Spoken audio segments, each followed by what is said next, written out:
Hello, confident eaters. Happy Thursday. I hope you had a good Memorial Day weekend. If you were in the US, got a chance to relax, rest, recover, had some fun. And today I am here on Memorial Day recording this podcast for you on what to do if you fear hunger, why you're fearing hunger, and what to do about it. I used to love hunger back in my diet days, especially when I was first calorie counting. I would think, okay, I don't want to be too hungry, but I would notice the sensation of hunger and I would almost get excited. It would be like, woohoo, this means we are probably losing weight. And I really didn't make it a big problem. I actually really liked that feeling of hunger. I only started making hunger a problem when I started binge eating because then I thought, oh my gosh, every time I'm hungry, I binge. I can't control myself. I don't have enough willpower or self control. So then I started really hating hunger and fearing hunger. And then as I went through binge eating recovery and in therapy, I was told that I had to eat at least every 3 hours. And so I really was on to that. I did not want to keep binge eating. So I made sure I was eating every 3 hours. Now, that's very useful in the beginning when you're recovering. But as you go through your recovery journey, you might start to realize I don't actually need to eat every 3 hours. And that's what I realized. I now only eat every more than 3 hours, probably every 4 to 6 hours. And I didn't need that much food to be snacking all the time.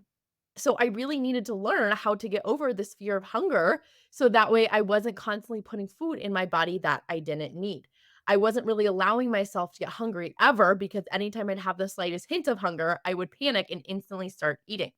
Now, why it's important to let yourself get hungry is you are going to have a very hard time maintaining your body weight and feeling good if you never feel hungry, especially if you're consistently feeling full.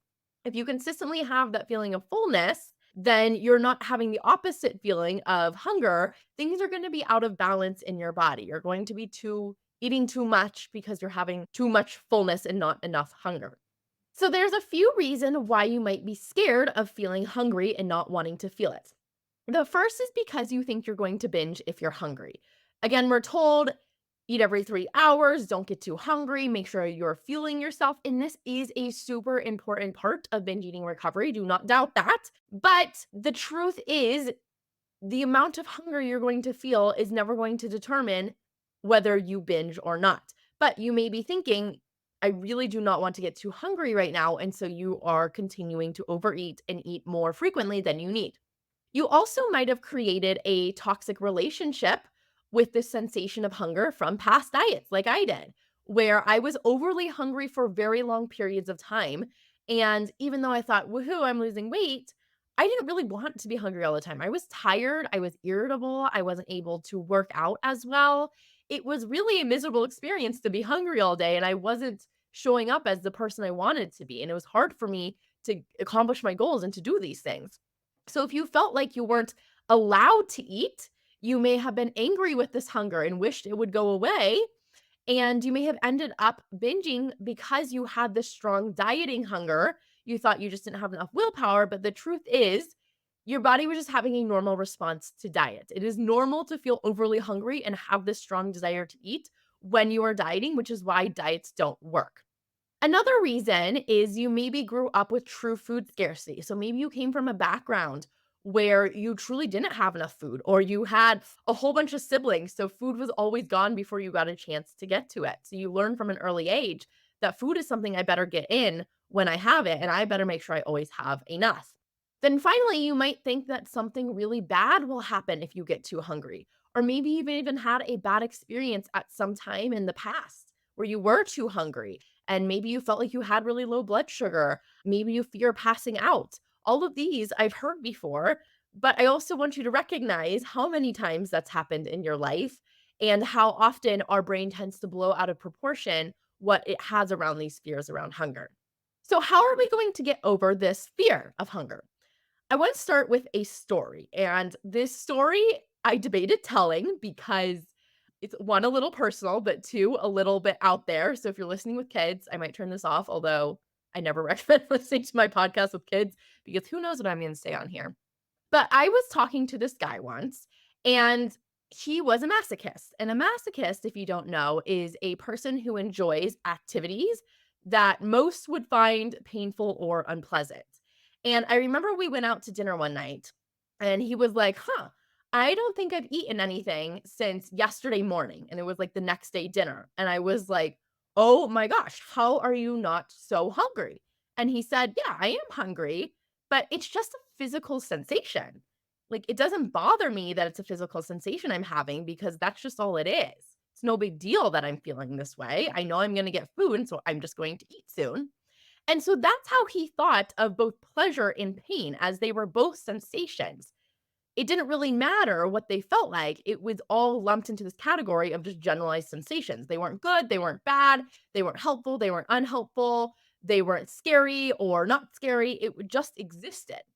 So it really didn't bother him at all, which I thought was so fascinating because I come from this dieting background where I panic at any sight of hunger, and I've definitely worked on it and I feel a lot better nowadays.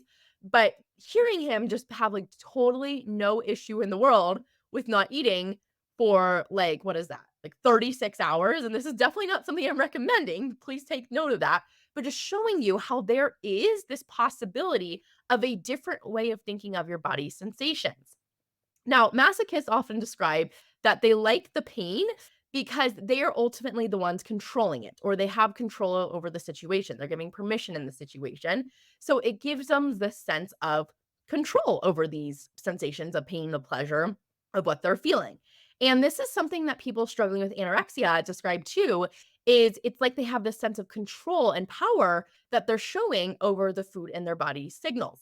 Now, I want you to take these two examples on a much smaller, safer scale of these behaviors, okay? Like, this is not any pro masochism or anorexia. Like, please do not distort these words. But I want you, again, to just see this perspective, how you may also be able to find a level of feel good, comfortable, safe level of control by showing yourself you are in charge of stopping when you're full. You are in charge of what food you put in your body. You are in control of how much you eat and when you decide not to eat. And you can sit with gentle hunger for an appropriate amount of time and decide when you want to eat or not. And I am talking about sitting with your hunger for like 15 to 30 minutes to build it to this gentle level, not hours. I'm not telling you here to sit with your hunger for hours, but just to practice getting comfortable with it and showing yourself that you're not going to die. And remember that you are never just taken over by this binge monster. You have power and choice. You always get to choose. And you can handle these sensations, reminding yourself that you are safe, food is always available, that we live in a world of food abundance. And if you're just dealing with food scarcity right now, that is a different topic. And I want to make sure that, if you are in that place, you know that that is something that is a different issue. But if you are listening to the podcast and you do have true food abundance where you have food in your cabinets, you're not on food stamps, you're able to go to the grocery store, really show your brain there's no lack of food. It is there for you every single day when you want it. So, this is what you need to know today. The sensations of hunger itself are never a problem. It is the thoughts and feelings you're having about the hunger that is making it a problem. If hunger was uncomfortable and scary and horrible for everyone, and that was just the truth of the world, everyone would avoid hunger and be eating all day. But that's not the truth. Plenty of people manage their hunger and notice it and honor it in a way that feels in control and safe and slow. And you can do that too. So, what I want you to think about today is, what are you making hunger mean? When you feel hunger, when you feel this physical sensation, what are you telling yourself about that hunger? What is the story you're creating about it? And is that story true? That's all I have for you guys today. Have a great week.